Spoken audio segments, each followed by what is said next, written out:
in 2014, you co-authored a survey about oral reading fluency measures and the negative impact that those can have on children who stutter. What are some of the accommodations that school-based speech-language pathologists can implement to ensure that these children aren't put in lower reading groups or referred for special education evaluations as a result of their speech patterns? Yes, it's that was a task force that ASHA put together, and we had people from the language specialty and people from the stuttering specialty, and we got together to really take a look at the fact that these students who stuttered were being forced into using the same test as everybody else, and because they couldn't get the words out fast, they were put in lower reading groups. And we were thinking, like, how does that compute? How does nobody notice that this has nothing to do with their reading ability, and it's everything to do with their struggle with speaking?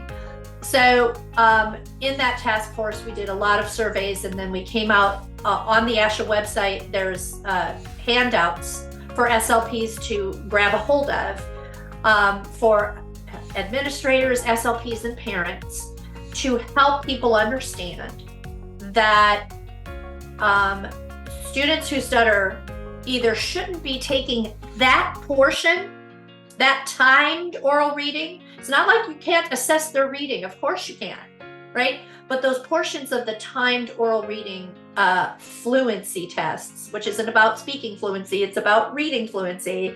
Everybody got confused. So we said they either need to be allowed to be out of that, they don't have to do it, and then the teacher can use alternative assessments, which you can do. It's just that everybody tries to box everybody in the same thing.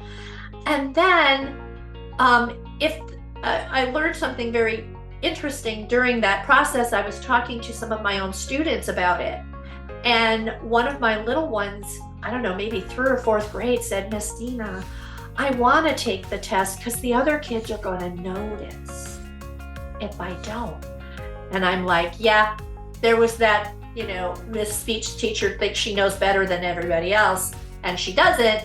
So we came up with the accommodation of that children can take the tests, but they will not be used for placement purposes. And you write it in either the 504 or the IEP, or however that needs to get done, in whatever setting you're in. Those tests, even some of the manuals say they're not right for apraxia or children who stutter. But by the time the trainer trains the trainer who trains the trainer who trains the teacher, all of that gets lost.